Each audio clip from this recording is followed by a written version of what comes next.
Bonjour, bienvenue dans Purpose Info, le podcast de la raison d'être.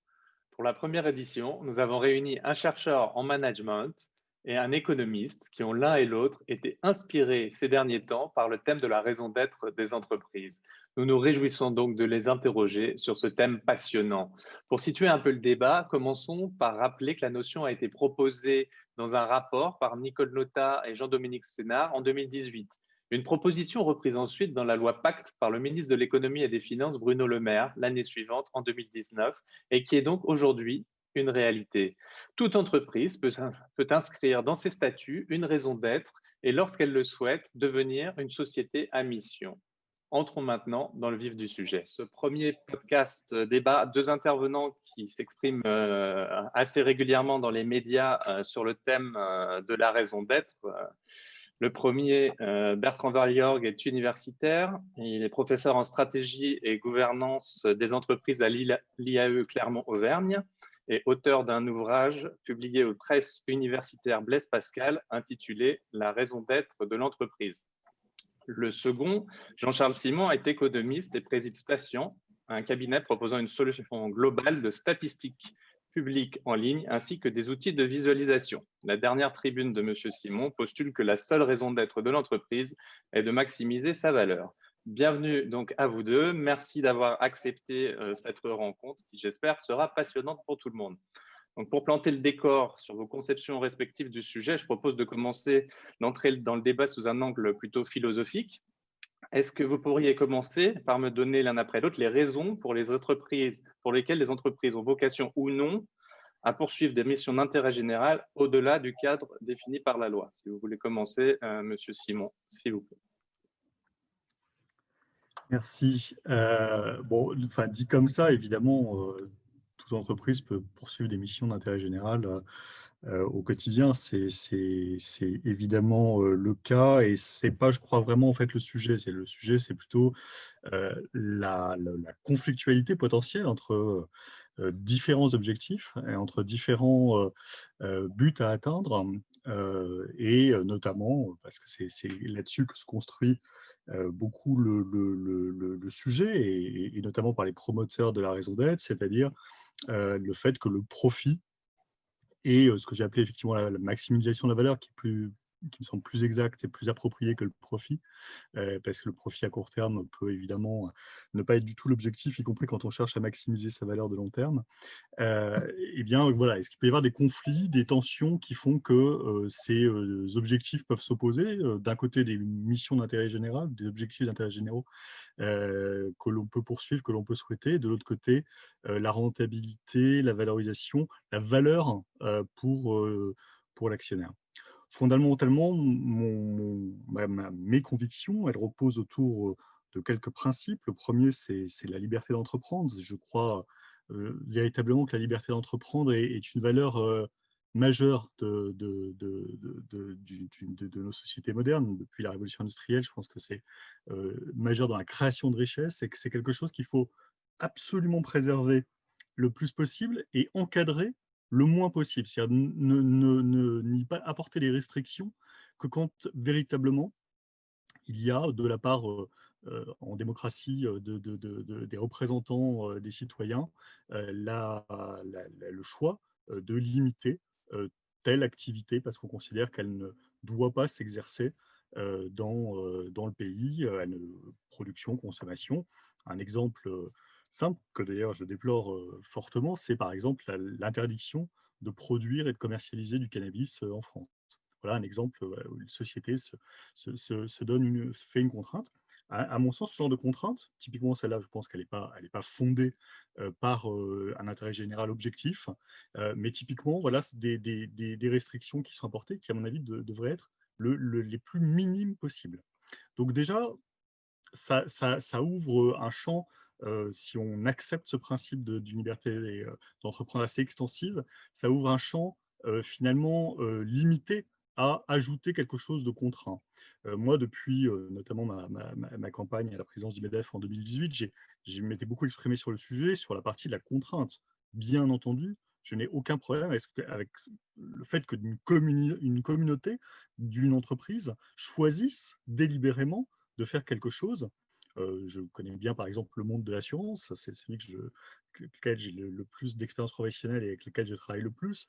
Il y a dans le monde de l'assurance des structures qui ne sont pas des structures à but lucratif. Elles ont un autre objet, elles cherchent à prévenir et couvrir des risques d'une certaine façon, mais elles n'ont pas de valorisation pour d'actionnaires parce que déjà, elles n'en ont pas, s'agissant des formes mutualistes.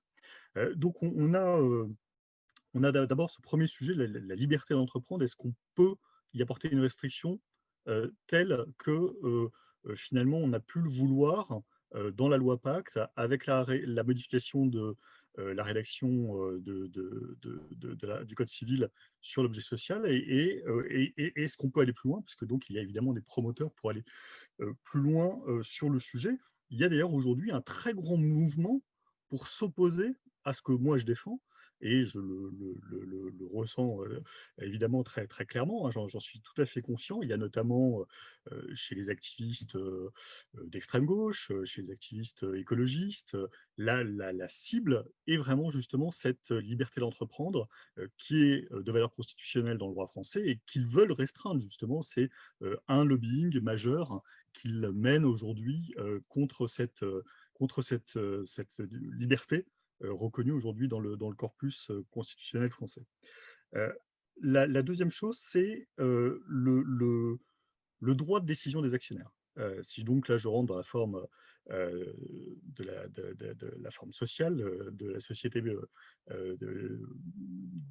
d'associés ou société par action, dans les deux cas, en fait, ma conviction profonde, c'est que là aussi, il faut leur laisser, dans les limites du droit, hein, évidemment, dans les limites du droit, il faut leur laisser la plus grande marge de manœuvre possible. C'est-à-dire qu'il ne faut restreindre leur capacité de décision qu'à minima, et là encore pour quelque chose qui correspond à une disposition qui va protéger tel ou tel autre intervenant ou contrepartie. Donc, bien entendu, une entreprise, elle peut être amenée, il y a des tonnes de cas déjà qui existent dans ce sens-là, à supporter les externalités négatives de ces actions. On va dire, par exemple, bah, vous fabriquez du tabac, c'est un exemple que j'aime bien parce que le tabac, c'est pas quelque chose qui est comment dire, très supporté par qui que ce soit, y compris ses propres producteurs. C'est pas évident de se trouver un objectif très très valorisant ou enthousiasmant quand on est producteur de tabac aujourd'hui, alors que l'ensemble de la société, y compris les consommateurs, souvent, en tout cas, aimerait que ça n'existe plus, que en être débarrassé de ce goût de consommation, aimerait être débarrassé de leur propre demande. Donc c'est un cas assez intéressant parce que malgré tout, il faut bien, en tout cas c'est ma conviction, qu'il y ait toujours des producteurs de tabac puisqu'il y a une demande à satisfaire et qu'il y a des gens qui veulent pouvoir trouver ce produit. Donc on a donc dans le choix des actionnaires, le besoin, me semble-t-il, de dire, OK, vous pouvez avoir des règles de droit public qui vont contraindre, limiter, organiser, taxer votre activité, votre production. Ça, bien entendu, c'est tout à fait légitime que l'État puisse décider de ces choses-là. Je pense d'ailleurs que c'est vraiment son rôle, et on y viendra après pour voir pourquoi, bon, sens, c'est pas le rôle de l'entreprise d'aller trop sur ce terrain-là. Mais fondamentalement, et là aussi, je sais qu'elle est très attaquée. Il y a beaucoup de gens qui veulent s'attaquer à ce pouvoir des actionnaires, qui veulent faire rentrer d'autres décideurs dans l'ensemble des processus. Pour moi, fondamentalement, l'entreprise reste, et là aussi je sais que c'est tout à fait contesté, j'ai bien lu tous les arguments en présence là-dessus, restent les propriétaires, ils sont ceux qui créent, qui sont à l'origine du projet, ils sont aussi ceux qui défont. C'est eux qui mettent un terme, ou malheureusement la situation de liquidation de contrainte, mais sinon c'est eux qui mettent un terme à une action, et il leur est loisible de le faire. Et le dernier point, c'est qu'une entreprise, et puis j'ai peut-être été un peu trop long dans cette introduction, mais je voulais donner Au mes moins, ça principes, place bien enfin, les choses. quelques bases. C'est qu'une entreprise, en fait, j'entends beaucoup cette idée de long terme, de durée, hein, qui est très très souvent mise en avant, y compris d'ailleurs par beaucoup de dirigeants d'entreprises. Vous avez cité dans votre note quelques grandes entreprises françaises qui se sont donné une raison d'être dans les 2 dernières années. Euh, Beaucoup insistent sur cette notion de durée. C'est très compréhensible et ça leur est totalement loisible d'avoir ça. Mais il y a des entreprises qui ne sont pas là pour durer. toutes les entreprises ne sont pas là pour durer. Il y a des entreprises éphémères qui sont construites autour d'une production donnée courte. Dans le secteur, à nouveau, je reviens au secteur que je connais bien, l'assurance, il y a beaucoup d'entreprises qu'on appelle des entreprises de run-off, c'est-à-dire qu'en fait, qui ont une durée de vie limitée et presque connue, puisque l'idée, c'est de faire s'éteindre un portefeuille de contrats que l'on gère, et c'est leur objet d'exister pour cette durée limitée. Donc, il y a tout un tas de cas, et en fait, c'est cette très, très grande diversité que moi, je souhaiterais que le législateur encadre le moins possible. C'est-à-dire qu'il donne des outils, des possibilités, comme la Bicorp américaine ou d'autres.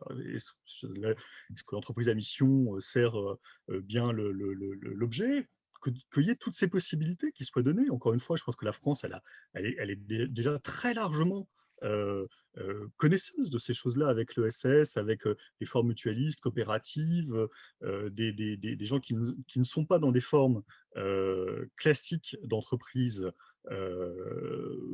orientées autour de la création de valeur. Je souhaiterais vraiment profondément en fait, qu'on ait des possibilités, mais le moins de contraintes possible. Et c'est la tendance vers la contrainte que la loi Pacte, évidemment d'autres tentatives précédentes, évidemment donc à l'origine de la loi Pacte, le rapport Notat-Sénard, deux courants d'ailleurs très intéressants, hein, Madame Notat, qui j'ai débattu longuement et plusieurs fois, Monsieur Sénard, deux courants de pensée, le catholicisme social, l'histoire de la CFDT, le courant cédétiste, qui sont tous les deux très soucieux d'encadrement de l'entreprise, de lui mettre des bornes, de lui mettre des contraintes souvent. Eh bien, c'est ça que je critique profondément et qui me semble dommageable, en fait, par rapport à l'extraordinaire profusion que permet le cadre de l'économie de marché dans beaucoup de pays, dans certains pays un peu plus qu'en France, et c'est celui que j'appelle de mes voeux. Eh ben, je vous remercie. Je pense que ça a le mérite d'être clair et de bien lancer les choses. Monsieur Valliorg, si vous voulez enchaîner sur votre conception des choses par rapport à tout ça, en remettant le micro.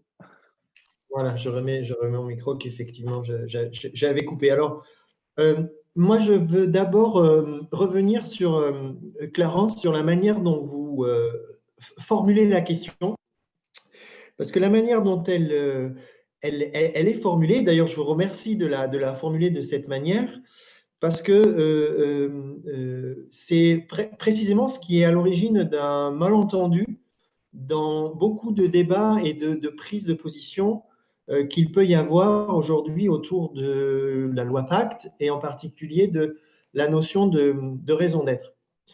Il n'a jamais été dit et il n'a jamais été défendu que l'entreprise, dans le cadre donc de toute cette réforme, de ce corpus de réforme, que l'entreprise devait avoir des missions d'intérêt général.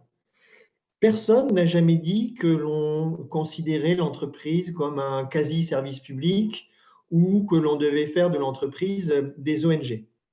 Ce n'est pas ça qui est en jeu dans le débat et la réforme qui s'est mise en place. Ce n'est pas de pousser les entreprises à poursuivre des missions d'intérêt général dont chacun aurait énormément de difficultés à définir ce qu'est l'intérêt général. L'enjeu, il est à un autre niveau, qui consiste à dire que le fonctionnement de l'entreprise doit être orienté et doit être mis au service de grands défis sociétaux, environnementaux qui traversent nos sociétés contemporaines. Et ça vient en contrepoint à certains projets, et d'ailleurs, vous avez finalement rarement des dirigeants qui expriment les choses comme cela, des dirigeants qui vont dire « mon objectif est la maximisation de la valeur actionnariale ». Donc, si vous voulez, la loi Pacte et les réformes, elles établissent un contrepoint par rapport à un discours dominant et qui ne vient pas forcément des chefs d'entreprise, qui consisterait à dire que l'objectif et la raison d'être est la maximisation du profit. Et la réponse qui est faite, c'est de dire non, l'objectif de l'entreprise n'est pas la maximisation du profit, la raison d'être de l'entreprise est de participer aux différents défis sociétaux, environnementaux auxquels la société les sociétés et les économies de marché de ce début du XXIe siècle sont confrontées. Donc, vous voyez, entre dire que c'est à la fois servir l'intérêt général, et dans ce cas-là, on se dit, mais il n'y a plus d'entreprise, c'est des quasi-services publics ou c'est des ONG, tous ces gens-là n'ont absolument rien compris à ce qu'est et à ce qu'est la nature d'une entreprise. Non, c'est de dire que les entreprises ont par essence un projet économique et que si ce projet économique, mais je pense qu'on reviendra sur ces questions de projet économique et de profit, s'il n'y a pas de projet économique, l'entreprise ne peut pas survivre, ne peut pas perdurer. Mais la vocation de ce projet économique n'est pas de faire remonter un maximum de valeur actionnariale pour les actionnaires, mais que ce projet économique doit servir les intérêts et les attentes, ou en tout cas les défis auxquels les sociétés sont confrontées. Donc, voilà, moi je pense que c'est important de lever ce malentendu parce que d'entrée de jeu, le débat peut partir sur, je pense, dans une fausse direction et on peut très vite aller dans une impasse et aller sur des positions polarisées où plus personne n'arrive à comprendre alors que ce n'est pas l'enjeu qui se joue. Alors, je ne sais pas si je réponds, Clarence, si vous voulez que c'est très intéressant ce qu'a dit M. Simon sur la liberté d'entreprise et notamment le droit des actionnaires. Je suis alors pas en opposition, mais là aussi j'ai plutôt un contrepoint par rapport à ce qui a pu être formulé, mais je ne sais pas si l'enjeu est de répondre à cette position ou de continuer nos échanges en fonction des questions que vous avez prévues. Je pense qu'on peut essayer de suivre la grille d'entretien tout en, s'il y a jamais vous avez vraiment envie de répondre à un moment donné, je ne veux pas non plus couper le débat qui peut s'enclencher. Mais c'est vrai que si on peut essayer de suivre les questions pour le moment, et garder éventuellement pour la fin quelques réponses, ça serait l'idéal si ça vous convient. Donc, si je reprends votre proposition de passer à la question sur le profit, est-ce que vous pouvez détailler quelle est pour vous la place du profit dans les motivations qui président à la création d'une entreprise? Est-ce que vous voyez plus comme une cause ou comme une conséquence de la création d'une entreprise? Là, sur cette question, je pense qu'il faut pas qu'on y passe trop de temps parce que, évidemment, si l'entreprise ne fait pas de profit, la particularité de cette institution qu'est l'entreprise, c'est que si elle ne dégage pas un profit à la fin d'un exercice, elle se retrouve en faillite, en cessation de paiement, et donc elle disparaît. Donc, la notion de profit, elle est essentielle, consubstantielle à la notion d'entreprise. Mais une fois qu'on s'est dit ça, c'est un petit peu comme si on se disait que les mammifères, pour vivre, ils ont besoin de respirer. Alors oui, nous sommes des mammifères et pour vivre, nous avons besoin de respirer. Donc c'est pareil, l'entreprise, pour respirer, elle a besoin de dégager un profit. Mais ça ne constitue pas le mobile ou la raison d'être de l'entreprise. C'est une conséquence et parfois vous avez des entrepreneurs qui ont une vision et qui affichent un projet économique qui rencontre une demande marchande et sociale et exceptionnelle. Et il n'est absolument pas choquant que dans ce cadre-là, ils dégagent des profits, voire beaucoup de profits. Monsieur Simon, si vous voulez Oui, enchaîner. le sujet pour moi, il est vraiment important, au contraire, parce que le profit, il n'est pas accessoire, il est la condition en fait de la suite. C'est-à-dire que c'est pas seulement, et d'ailleurs c'est plutôt encore une fois la valeur long terme, parce que si on prend des tas d'exemples de sociétés aujourd'hui, vous avez des sociétés qui perdent de l'argent de manière durable, mais dont la valeur s'accroît en même temps et qui trouvent les capitaux nécessaires sous forme de titres ou sous forme de créances pour continuer à exister. On voit l'exemple un peu extrême de ce qu'a pu être l'ascension de Tesla ces dernières années. C'est une entreprise qui a très vite valu beaucoup plus cher que les entreprises profitables de son secteur parce que justement, la valeur de long terme était supérieure. Et il y a profusion d'exemples de cette nature. Mais la valeur, c'est typiquement les espérances de profit futur. Et c'est pour ça que c'est indispensable à prendre en compte. Alors pourquoi c'est indispensable plus que je survis et puis j'attends l'exercice suivant? Parce qu'en fait, si dans un monde ouvert, concurrentiel, si je suis sur la même activité que quelqu'un d'autre et que je vais générer moins de profit, toutes choses égales par ailleurs, je suis évidemment pour le coup en risque de disparaître. on risque de disparaître parce que finalement, l'écart qui va se creuser dans la rentabilité des deux entreprises va faire que je vais perdre en investissement, je vais perdre en capacité d'attirer les talents, et à un moment ou un autre, c'est ma survie qui se posera, que ce soit d'ailleurs par acquisition, hein, ou que ce soit, on est en plein dans le sujet aujourd'hui, quelle est finalement l'entreprise qui va pouvoir éventuellement en absorber une autre et poursuivre son histoire, tandis que l'autre s'arrêtera, et quelle est celle qui, éventuellement, de manière encore beaucoup plus fréquente dans le monde des petites moyennes entreprises, ben, à défaut de trouver le bon rendement, en fait, va se retrouver complètement face à un mur qui va être à un moment bah, la crise, qui sera la crise de trop, parce que justement, il n'y aura pas eu auparavant d'activités suffisamment génératrices de capitaux propres, par exemple. Mais encore une fois, toutes les combinaisons financières sont possibles et c'est assez raccourci que de présenter les choses uniquement sous l'angle de l'entreprise bénéficiaire à tout moment. Euh, le sujet, si vous voulez, c'est que cette recherche et cette valeur pour les actionnaires, pour moi, ce n'est évidemment jamais le départ d'un projet. Les gens font des business plans, hein, la vie, qu'est-ce que c'est la vie réelle quand même d'une entreprise qui se crée, je pour avoir fait quelquefois ou l'avoir accompagné quelquefois, c'est une entreprise, c'est un projet d'abord de produit ou de service. J'ai une idée de produit ou de service et je vais le proposer. Et puis, je fais quand même un modèle d'affaires, un business plan, ou dans lequel je vais regarder justement quelle sera la viabilité de ce projet. Et c'est pour ça que pour moi, si vous voulez, à partir du moment, pourquoi la raison d'être est vraiment un faux projet et pourquoi, mais on y viendra après, ça donne autant de tarte à la crème de mon point de vue en termes d'exercice des grandes entreprises qui font ça, parce qu'on parle quand même surtout aujourd'hui hein, d'un sujet de grandes entreprises et de riches entreprises. Mais pourquoi ça donne ce résultat? Parce que fondamentalement, une entreprise qui est viable, elle est parfaitement justifiée. Elle n'a pas besoin de se donner d'objectifs.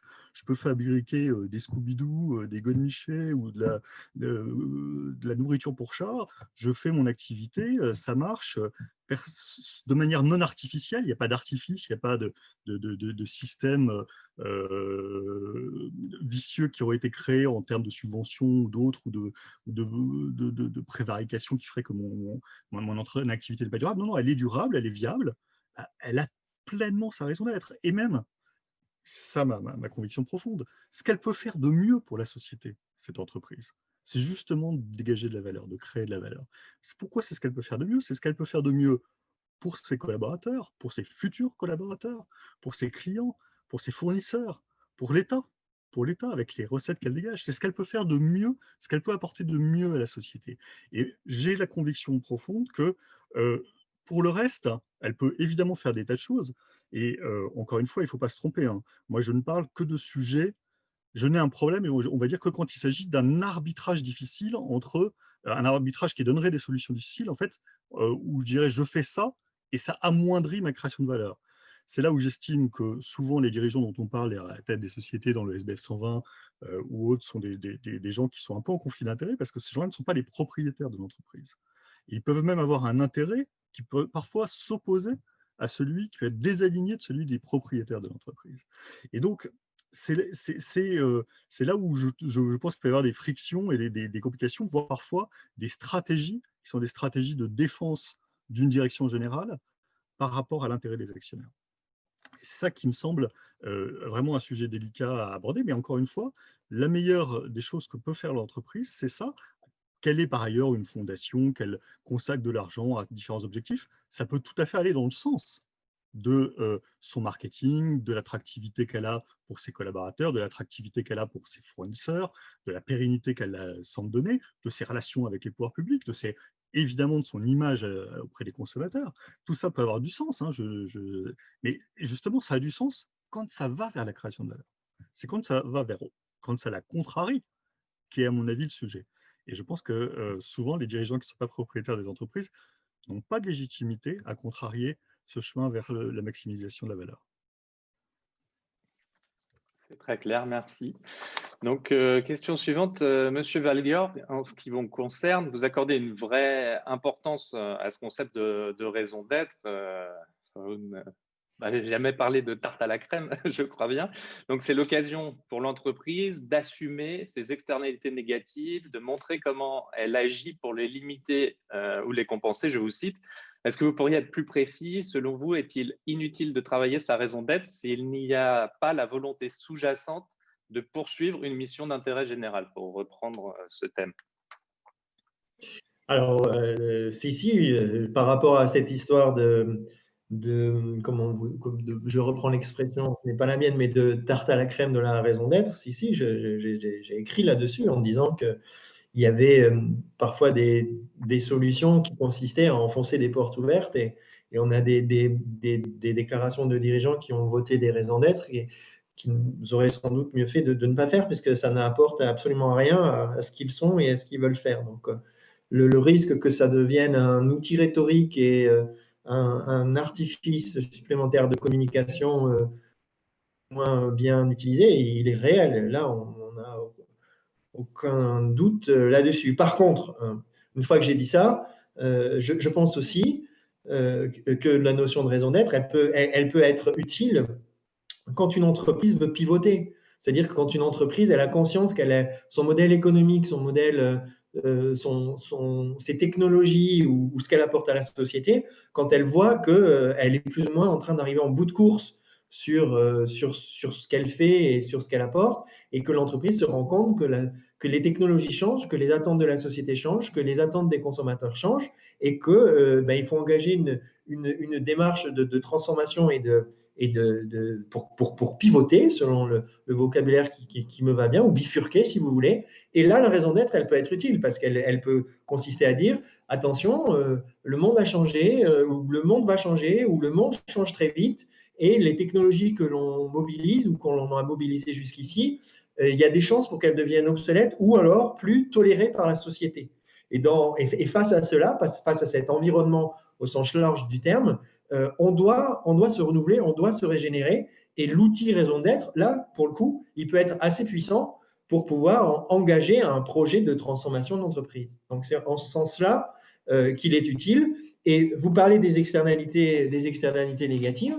Alors, les externalités, c'est justement les irritants, ou en tout cas les choses qui génèrent de la conflictualité dans l'environnement de l'entreprise et qui envoient des signaux forts aux dirigeants pour leur dire, effectivement, là, on a des problèmes, on a des gens, des parties prenantes qui contestent certains choix et certaines pratiques. Est-ce qu'on va pouvoir continuer 10 ans, 15 ans, 20 ans comme ça? Ou est-ce qu'au contraire, on sait que cette technologie-là et notre façon de faire, elle est condamnée et on doit évoluer. Et là, la raison d'être, en tant que projet stratégique ou région stratégique, ça peut être un outil relativement puissant. Donc, si je résume, on peut en faire un outil de marketing complètement dévoyé. Et dans ce cas-là, on perd tous notre temps et c'est assez inquiétant. Soit on peut en faire un outil stratégique pour bifurquer et pivoter. Et là, la raison d'être a toute son utilité et sa valeur ajoutée. Merci beaucoup. On saisit bien vos visions, c'est vraiment intéressant. Donc, Monsieur Simon, vous critiquez la course sans fin à la vertu, je vous cite, à laquelle se sont engagées les entreprises aujourd'hui. Est-ce que vous pourriez nous en dire plus? Est-ce qu'on ne peut pas imaginer qu'on puisse réconcilier profit et vertu, selon vous? Ou y a-t-il aussi, en réaction au discours parfois très démagogique de certaines entreprises, une certaine volonté de provocation de votre part derrière ces propos? Alors effectivement, je pensais à quelques entreprises, mais je crois que d'ailleurs, là-dessus, on n'est pas forcément très éloigné. C'est-à-dire qui ont vraiment une stratégie marketing assumée de positionnement vertueux. C'est-à-dire qu'en fait, ils veulent considérer et veulent montrer à leurs clients d'abord. Hein. C'est pour ça que pour moi, ça relève beaucoup du marketing pour beaucoup de ces opérations-là. Je pense notamment à une grande entreprise française de l'agroalimentaire qui a très clairement depuis toujours, hein, depuis près de 50 ans déjà, cette volonté de se montrer différente et donc de faire comprendre à ses clients qu'elle a des objectifs différents. Mais ça existe aussi dans la grande distribution, et qu'elle a plus de vertus. Étant plus vertueuse, pour reprendre l'expression citée sur les attentes de la société, elle y répond mieux puisqu'elle le proclame et elle essaie je pense de manière pour le coup tout à fait, comment dire, sincère. Elle essaie de mettre ses actes en coordination avec cet objectif. Ce qui me semble, si vous voulez, évidemment, moi, j'ai pas de, enfin, si on part en amont 2 secondes sur la vertu, le profit, pour moi, encore une fois, est tout à fait vertueux. N'a pas de, donc, j'ai pas de problème de conflit. Ce qui, encore une fois, peut me poser problème, c'est que, en fait, dans cet exercice qui est cité, s'il s'agit de faire de la stratégie, je pense qu'honnêtement, plein de gens en ont déjà fait avant que le concept existe. Des grandes entreprises comme 3M, Nokia, dans leur vie, ont changé, pour prendre ces exemples qui sont très connus, hein, ont changé totalement de métier, mais totalement, à des époques parfois lointaines, parfois plusieurs fois dans leur existence. Je crois que 3M, ça doit avoir plus d'un siècle, facilement. Bon, c'est des entreprises qui se sont posées des questions tout à fait pertinentes que citait M. Vaillorc. C'est, alors, en fait, est-ce que je suis toujours en train de faire quelque chose qui a du sens par rapport à la demande des clients, par rapport à ce qu'ils attendent et par rapport à ce que la société peut exprimer comme souhait de voir un produit qui ressemble à ça, qui a telle caractéristique, qui a un service, qui a telle condition. Par exemple, aujourd'hui, les gens, je pense que n'accepteraient pas que certains services soient vendus sans un service après-vente, par exemple une plateforme pour écouter le client. Enfin, bon, il y a des tas de choses comme ça qui se posent. Mais ça, pour moi, c'est là où je suis perplexe par rapport à ce qui se passe depuis quelques années et un petit peu sceptique parce que je connais aussi un certain nombre d'acteurs qui sont derrière les projets comme celui qui a été poussé en partie dans la loi Pacte et qui ont d'autres intentions, me semble-t-il. Parce que si on en reste là, bah, j'ai l'impression qu'on est dans la marge des affaires de manière tout à fait classique et que bien entendu, plein d'entreprises font par exemple des plans à 10 ans, des plans à 15 ans, se posent la question effectivement de qu'est-ce qu'ils vont faire demain. Je prends une entreprise qui est aujourd'hui dans les hydrocarbures, évidemment, elle se pose la question, toute, hein, il n'y a pas d'exception, sur comment elle va réorienter ses activités progressivement, ce qu'elle va devoir conduire comme évolution, où elle doit investir aujourd'hui les cash flows de son activité sur des produits classiques, mais et je prends, alors je sais tout au début de mon intervention le cas du tabac. Philippe Maurice voilà, est le premier à dire bah, peut-être qu'on arrivera dans un monde sans tabac à horizon 20 ans, voilà ce que je ferai à ce moment-là. Donc tout ça est tout à fait normal, mais encore une fois, et peut s'accompagner d'un exercice, j'ai aucun problème qui prenne les formes de la raison d'être. Ce qui me gêne, à nouveau, hein, c'est pas que ça existe, et chaque entreprise trouve les moyens et les outils qui lui conviennent le mieux pour mener ces réflexions-là. Simplement, euh, il faut bien penser à la très grande diversité des entreprises. Souvent, une des choses que je reproche aux intervenants du débat et aux promoteurs du sujet des trois, quatre articles de la loi Pacte concernés, c'est finalement d'oublier un peu le million de petites entreprises et parfois de très petites pour lesquelles la question ne peut absolument pas se poser sous ces termes-là, absolument pas sous cet angle-là. Que le sujet, il est d'abord la survie à un horizon très court et une mobilité, une agilité constante qui ne permettrait pas d'ailleurs de bien matcher forcément avec un concept un peu donc, et qui n'ont même pas les mêmes instances de gouvernance, d'ailleurs, pour reprendre ce sujet et la question de par qui ça passe.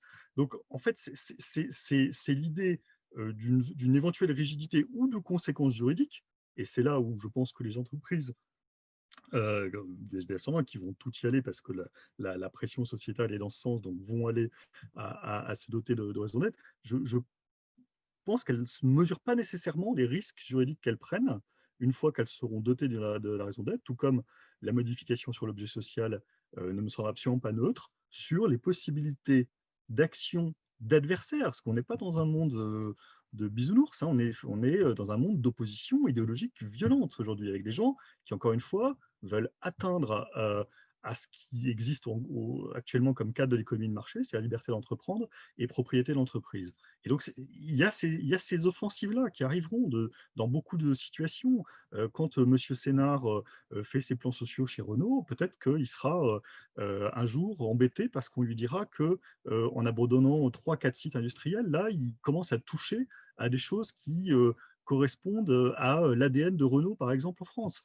Donc, ou qui ne tient pas bien compte des conséquences environnementales et sociales de l'action qu'il est en train de mener. Donc, c'est là, si vous voulez, où j'ai aimé. Si encore une fois, on restait dans l'exercice volontaire et souverain de l'entreprise autour de son pivot stratégique, de ses évolutions, de ses grands besoins, il y aurait, si je puis dire, de mon point de vue, pas de sujet. Mais on n'est pas du tout dans ce cadre-là. Juste pour Monsieur Simon, je voudrais partager avec lui le fait que les activistes ne viennent pas de forcément d'où ils pensent. Et je voudrais donner un exemple très concret. La semaine dernière, BlackRock a décidé d'attaquer et de se retourner contre Volkswagen en disant qu'il y avait une très mauvaise gestion du Dieselgate et de l'après-Dieselgate et que l'actionnaire BlackRock était très mécontent de la manière dont l'entreprise Volkswagen gérait les choses. Donc, oui, il y a des activistes que l'on pourrait qualifier d'anti-entreprise, mais l'activisme qui est en train de se développer et sur lequel ça va chahuter demain, c'est l'activisme actionnarial. Parce que les actionnaires, et en particulier ceux qui le représentent, les gestionnaires d'actifs, vont pousser dans un certain nombre de secteurs les dirigeants à mieux intégrer certaines attentes de la société, certaines conséquences négatives de l'activité des entreprises sur le tissu social et environnemental. Donc, aujourd'hui, il y a un activisme interne et une contestation interne de la part des actionnaires sur certaines pratiques et conduites des affaires. Donc, il faut être aussi vigilant sur le mouvement interne au capitalisme qui pousse à plus de responsabilité sociale et des raisons d'être mieux assumées et mieux construites. Bonjour, pas de problème. J'y suis. Oui, mais je suis tout à fait d'accord avec ce que vous dites. D'ailleurs, Monsieur Fink est un des grands promoteurs du sujet Du outre-Atlantique. purpose. Le patron BlackRock. de BlackRock, avec une légitimité qui me semble très discutable parce que l'argent que gère BlackRock ne lui appartient absolument pas. Mais ça, c'est un autre sujet qui nous entraînerait très loin sur la démocratie actionnariale. C'est-à-dire qu'en fait, M. Fink mène ses projets et ses sujets. Le fait que ce soit lui, d'ailleurs, ça peut sembler un petit peu amusant et paradoxal, mais en tout cas, il est clairement très actif là-dessus. La Business Roundtable américaine, pour aller dans le sens de ce que vous dites, est également prononcée de manière très novatrice par rapport à ses positions historiques précédentes là-dessus. Et évidemment, il y a des activistes actionnaires là-dessus.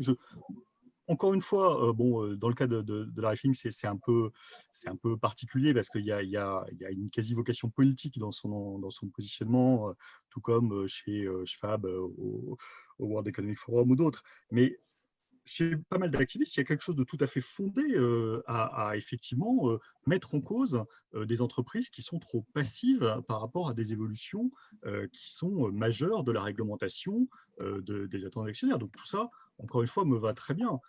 Que des gens trouvent que ça ne va pas assez vite chez Volkswagen pour le pivot vers l'électrique et d'autres. Cette stratégie-là, encore une fois, a du sens. Et la preuve, ils peuvent tous dire, aujourd'hui, à 10 regroupés, vous valez moins que Monsieur Musk qui vend quelque chose comme 100 fois moins de voitures que vous, et pourtant, il vaut plus que vous. Donc là, pour le coup, moi, je retombe sur des choses qui me vont très bien, c'est-à-dire justement la valeur n'est pas au rendez-vous, alors que vous voyez bien que celui qui a internalisé, si je puis dire, presque à l'extrême, le sujet, c'est en disant, moi, je suis un tout électrique, je fais que ça, je suis le champion de ça, et je suis en plus dans la tech et dans l'autonomie et dans différentes choses qui font que je suis très en avance sur tous les historiques.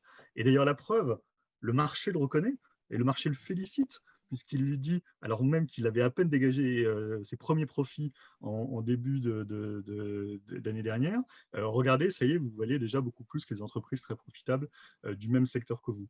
Donc, ce mouvement-là, pour moi, il reste ancré dans la création de valeur et dans justement cette recherche de dire je suis entreprise qui vaut le plus parce que j'ai bien internalisé les choses. Maintenant, les externalités négatives, qui doit les définir? Et là, on est sur un sujet de principe très important pour moi. Moi, je suis profondément attaché au fonctionnement de la démocratie représentative et j'estime que ce n'est pas à d'autres acteurs de stipuler quels sont exactement les externalités négatives de mon activité. Je pense que celui qui est le légitime pour le dire, ce n'est pas moi-même. D'ailleurs, parce que je pourrais très bien être tenté de manipuler cela. Finalement, dans le Dieselgate, on y est un petit peu. Celui qui doit le dire, c'est un acteur qui est la représentation démocratique de la société, qui a l'autorité pour ça, qui est investi de ce pouvoir-là, et qui va me dire, bah, monsieur, votre activité, parce qu'elle est polluante, parce qu'elle crée tel effet négatif dans la société, on va l'encadrer, ou la réduire, ou l'interdire, ou la taxer, et ça, on va le définir de telle ou telle façon. Ça, si vous voulez, ça me semble légitime, et il y a eu ce débat-là, par exemple, sur les certificats carbone. Les certificats carbone, ça me semble une très très bonne idée d'aborder le sujet, mais encore une fois, ce serait évidemment un autre débat, d'aborder le sujet de la pollution par rejet de dioxyde de carbone. Eh bien, ce sujet-là, je pense qu'il devrait être traité par des plateformes totalement publiques et sur un marché mondial, encadré par les pouvoirs publics mondiaux. Et je ne crois pas que ce soit aux entreprises de dire, ben, regardez, je suis allé replanter 2000 arbres ou 2 millions d'arbres, et donc ça va, j'ai fait ce qu'il fallait. Merci. Est-ce que, pour en revenir au terrain concret et à des exemples d'entreprises plutôt françaises, si possible, est-ce que vous voyez des exemples d'entreprises qui se sont servis du thème de la raison d'être depuis le vote de la loi Pacte pour mettre en avant des éléments qui n'étaient pas la simple reprise du discours dominant que vous dénonciez, je crois, l'un et l'autre de la même façon. Nous agissons chaque jour pour le bien de la planète, qu'on retrouve avec une formule un petit peu différente, mais grosso modo, c'est à peu près la même chose. Le discours RSE, le développement durable qui est repris un peu partout. Est-ce que vous voyez des entreprises qui ont fait un véritable exercice sur le sens et l'utilité de leur organisation dans la société? Donc, peut-être Monsieur Valiorgue d'abord.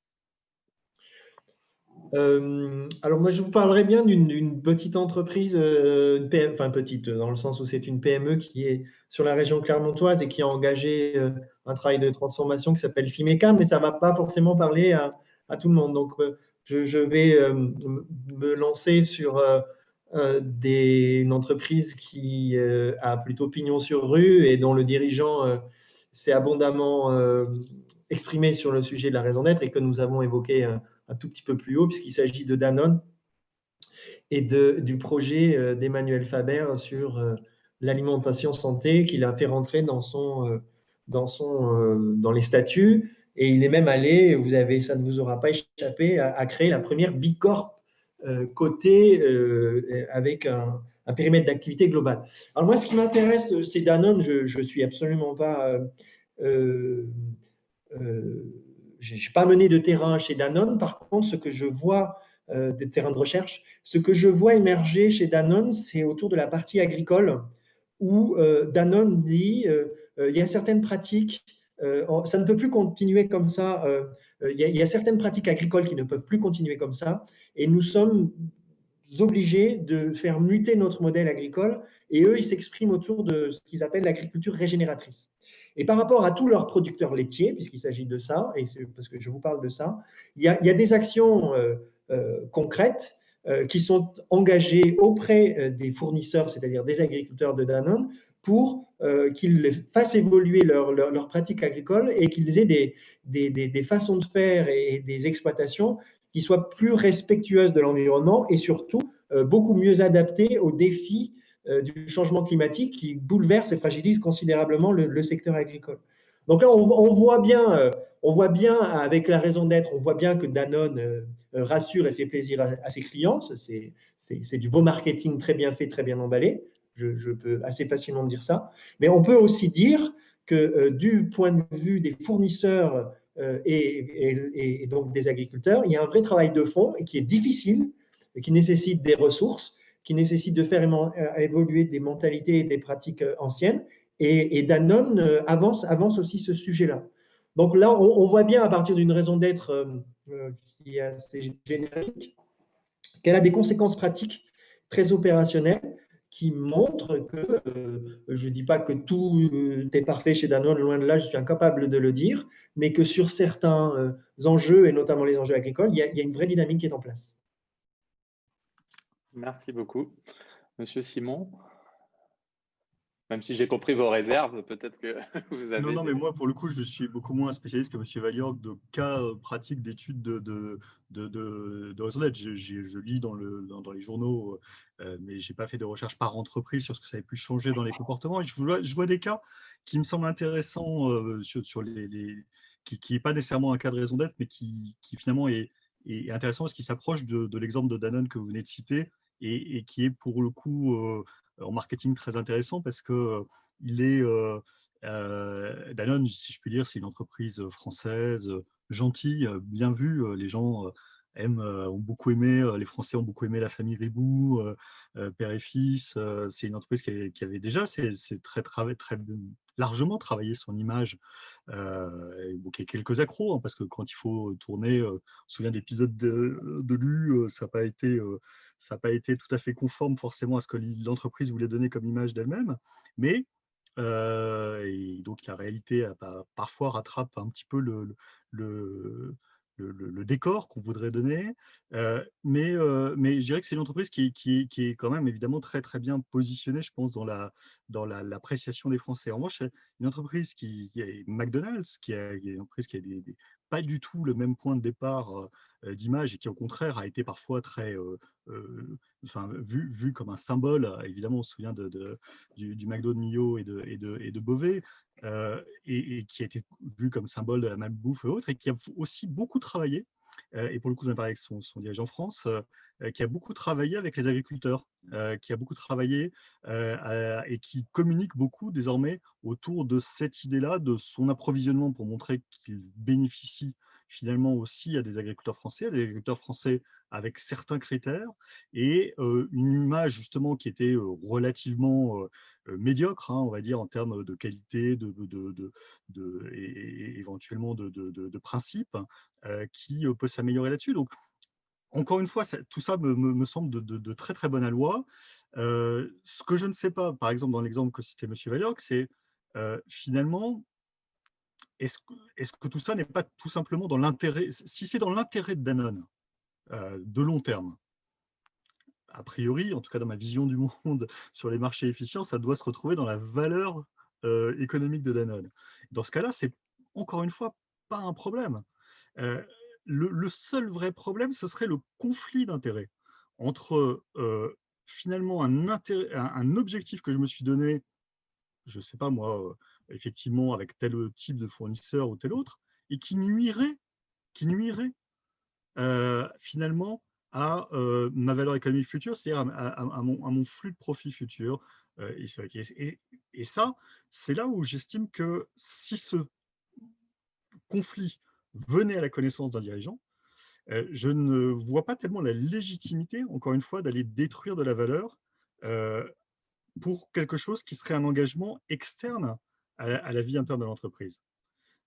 Si ça va avec elle, il n'y a aucun souci. Si c'est même, encore une fois, de la bonne gestion. Prenez par exemple des exemples dans la RH, dans les ressources humaines.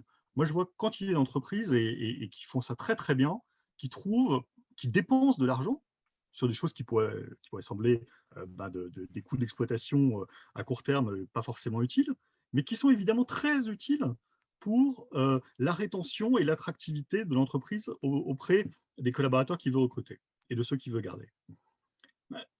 Encore une fois, ça me semble être parfaitement de la bonne gestion. C'est bien pensé, c'est réfléchi, et ça a du sens parce que finalement, ça rejoint les intérêts de toutes les parties. Le sujet, ce serait la confrontation des intérêts des parties.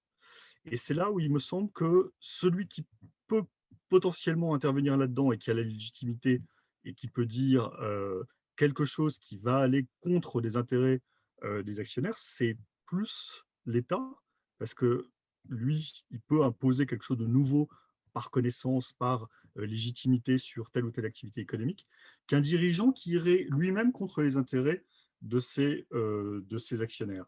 Et là où c'est d'autant plus problématique, c'est justement le cas des entreprises où ces dirigeants-là ne sont pas du tout les propriétaires, ne sont même pas, sont parfois les propriétaires tout à fait marginaux. Ils ont des actions, bien sûr, qui sont très élevées à titre absolu, mais à titre relatif, c'est tout à fait mineur dans le capital de l'entreprise.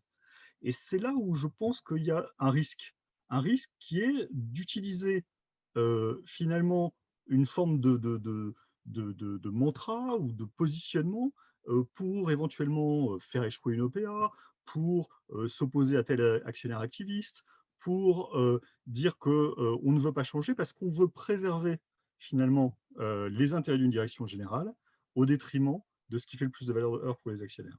Et c'est là où on peut retomber peut-être sur le cas d'actualité d'aujourd'hui. Exactement, c'est la transition parfaite vers ma dernière question. C'est vraiment ce cas-là qui, moi, me préoccupe, en fait. Donc oui, transition parfaite vers ma dernière question. Je vais rappeler les raisons d'être de Suez et de Veolia.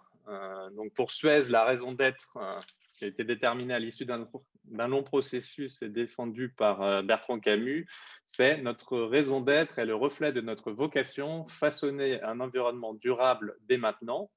Pour Veolia, Antoine Frérot expliquait « La raison d'être de Veolia est de contribuer au progrès humain en s'inscrivant résolument dans les objectifs du développement durable définis par l'ONU afin de parvenir à un avenir meilleur et plus durable pour tous. » Dans le contexte actuel, ces deux champions français mondiaux qui sont au cœur de l'actualité, j'aurais bien aimé avoir vos points de vue respectifs sur leurs raisons d'être telles qu'ils les ont formulées et sur l'impact éventuel de celles-ci sur l'OPA en cours, vu que Suez a émis cette hypothèse que, en fonction de sa raison d'être, de toute façon, elle ne pouvait pas se rapprocher de Veolia.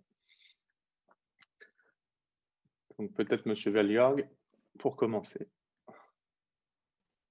Donc là, on se lance sur un sujet polémique, complexe. Qu'est-ce qu'on peut dire des raisons d'être? Bon, ben, les raisons d'être, elles sont un petit peu ce que vous avez souligné un peu plus haut, c'est-à-dire qu'on est gentil et on va sauver la planète, ne vous inquiétez pas, on fait du bon boulot. Donc, ce n'est pas des raisons d'être transcendantes. On comprend bien, compte tenu de l'historique, la particularité des métiers et des clients que sont... auxquelles s'adressent les deux entreprises, on voit assez bien, il y a une vraie logique à ce qu'elles écrivent, ce qu'elles ont écrit et à ce qu'elles fassent voter ça aux actionnaires. Je ne sais pas si la raison d'être va être un argument suffisamment fort pour permettre à Suez de résister à l'OPA qu'il juge inamicale et injustifiée de Veolia. Là, moi, je pense que non, de toute façon. Pour préciser la question, si je peux me permettre, est-ce que le fait d'avoir formulé une raison d'être peut-être un peu plus différenciante aurait pu, dans ce cas-là, donner de meilleurs arguments que d'avoir des raisons d'être aussi plates à votre avis? Qu'est-ce qui va se passer qu'est-ce qui peut se passer là-dessus? La décision de rachat, l'OPA, c'est les actionnaires qui vont décider, c'est-à-dire est-ce que oui, ils acceptent de faire ce rachat à tel prix de l'action et est-ce que Veolia devient actionnaire majoritaire de Suez? Bon, mais ça va se faire de manière, c'est déjà parti avec Engie et on va voir comment les autres actionnaires vont se comporter. Mais s'il y a une majorité d'actionnaires qui basculent du côté de projet de Veolia, ça va me sembler être très compliqué de la part des dirigeants de Suez d'évoquer la raison d'être comme argument pour ne pas faire la fusion, du fait même que ce sont les actionnaires qui auront validé le projet.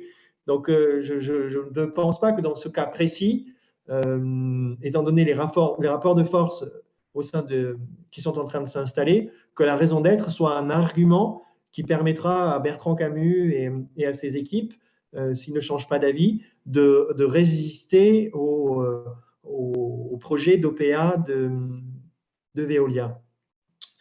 Alors peut-être qu'on sera d'accord avec Jean-Charles Simon sur l'inquiétude que génère ce projet, parce qu'aujourd'hui, vous avez 3 personnes qui ne sont pas des actionnaires, qui sont effectivement des dirigeants, qui n'engagent pas leur responsabilité personnelle, qui n'engagent pas leur capital et qui décident d'un rapprochement entre 2 entreprises, 2 mastodontes, qui engage, je crois que cumulé, c'est plus de 40 milliards d'euros de chiffre d'affaires, des centaines de milliers de salariés, des services qui sont essentiels au fonctionnement de la société. Bon, c'est quand même assez surprenant que 3 personnes décident du sort d'entreprises aussi grandes avec des enjeux pour la société aussi importants. Oui, en tout cas, moi, ça m'interroge et ça me fait poser des questions par rapport au fonctionnement d'une économie. Et je voudrais en revenir sur un point évoqué par Jean-Charles Simon au tout début. Euh, je crois que ces méga fusions, c'est précisément ce qui nous fait sortir d'une économie libre de marché. C'est-à-dire qu'on a des géants, des entreprises qui ont des puissances de feu qui sont considérables, et cette puissance de feu, ça se traduit par un pouvoir de marché. C'est-à-dire elles sont en capacité d'imposer des tarifs à des clients, elles sont en capacité d'imposer des tarifs à des fournisseurs, et ça, c'est inquiétant parce que précisément dans le cadre d'une économie libre de marché, on est censé ne pas avoir d'acteurs dominants ou en tout cas en position de forte domination, comme ça va être le cas si demain l'OPA, puisqu'il s'agit d'OPA et pas de fusion, elle se met en place. Donc, j'ai le même souci que Jean-Charles Simon sur la nécessité, l'importance, la vitalité de maintenir une économie libre de marché, mais c'est précisément ce type de fusion qui nous en éloigne et crée de réelles difficultés. Voilà ce que je peux répondre sur ce sujet d'une grande complexité, sur lequel il faut être prudent. Je vous remercie, Jean-Charles Simon. Une réaction peut-être? Oui, non, je suis tout à fait proche de ce que vient de dire M. Vallière. Moi, mon grand sujet comme économiste de travail ces dernières années, c'est justement l'excès des concentrations. Je pense que Schumpeter avait dit que l'économie capitaliste mourrait de la concentration et des méga-groupes avant l'étape ultime, que serait le passage au socialisme, justement, par rejet et refus de ces méga-groupes. Je crois que c'est un vrai sujet. Je regarde beaucoup l'économie américaine qui permet d'avoir beaucoup de données de très long terme. Et effectivement, on est à un niveau de concentration aujourd'hui dans la tech, mais pas seulement, qui est problématique et qui est un étouffoir potentiel et de l'entrepreneuriat et évidemment des intérêts des consommateurs et des clients et des salariés. Des salariés, hein, on voit des choses très, très impressionnantes se passer quand il n'y a plus qu'un seul employeur qui s'appelle Amazon. C'est pas du tout la même chose que quand il y en avait 5 qui étaient les distributeurs locaux. Donc on a beaucoup d'effets comme ça qui sont, à mon avis, mal appréhendés par les autorités de la concurrence, mais voilà, on rentrerait dans un autre débat et je pense qu'on n'a pas, on ne mesure pas assez les conséquences potentielles négatives de tout cela. Et dans l'aplatissement progressif de la croissance potentielle dans les économies occidentales sur plusieurs décennies, je pense que ça joue un rôle non négligeable. Maintenant, sur le cas d'espèce, le sujet est un peu particulier, c'est qu'en fait, il y a un acteur qui pourrait être presque décisionnaire, c'est l'État. Parce qu'en fait, l'État contrôle Engie qui a le bloc de référence. Donc, l'État pourrait jouer un rôle d'actionnaire majoritaire, enfin, en tout cas contrôlant ou quasi contrôlant, plus important qu'il ne semble vouloir le jouer. Puisqu'il est plus dans la volonté de concertation et de dialogue que vraiment de faire un choix tranché pour l'un ou l'autre camp. Et du coup, Engie, qui avait depuis longtemps l'idée de considérer que ce bloc n'était plus stratégique et qu'il allait le céder, évidemment est tenté par l'acheteur qui est le seul à se présenter, puisque je crois que tout à l'heure Ardian a dit qu'il finalement il ne déposerait pas de contre-offre. Donc évidemment, Engie est tenté de céder. Et là, est-ce que les raisons d'être... Enfin, ce qui m'a étonné dans l'attitude de M. Camus et de ses équipes, outre qu'apparemment n'est pas le même discours que le président de son conseil d'administration, donc c'est pas un point simple à gérer, mais c'est les périodes où justement ce genre de choses-là se révèlent. Au Royaume-Uni, d'ailleurs, vous avez quelque chose de très intéressant, c'est qu'en général, quand il y a ce type de phase, le directeur général n'intervient plus et c'est vraiment le président qui a une sorte de recul et qui travaille pour l'intérêt des actionnaires qui intervient et qui prend complètement le lead du sujet. C'est finalement dans un deuxième temps un peu ce que M. Varin a fait, mais dans un premier temps, M. Camus a eu des discours assez intéressants parce que il y a eu à la fois cette mise en avant de la raison d'être. Il y a eu évidemment la tentative de la poison pill avec la fondation pour la partie eau de Suez. Et puis, il y a eu un discours qui a été justement, mais non, mais regardez, on va créer plus de valeur pour les actionnaires.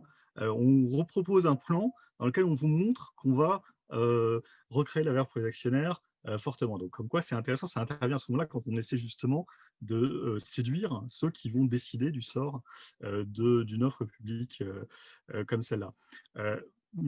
Toujours le problème, en fait, dans ces situations-là, modulo tout ce qu'on a dit sur la concurrence et qui, encore une fois, est à mon sens crucial aujourd'hui dans l'économie contemporaine, le problème, il est que des vitesses relatives différentes d'entreprises et du coup des situations de valorisation différentes, eh bien, ça crée mécaniquement ce type de situation où l'un devient une proie et l'autre un prédateur.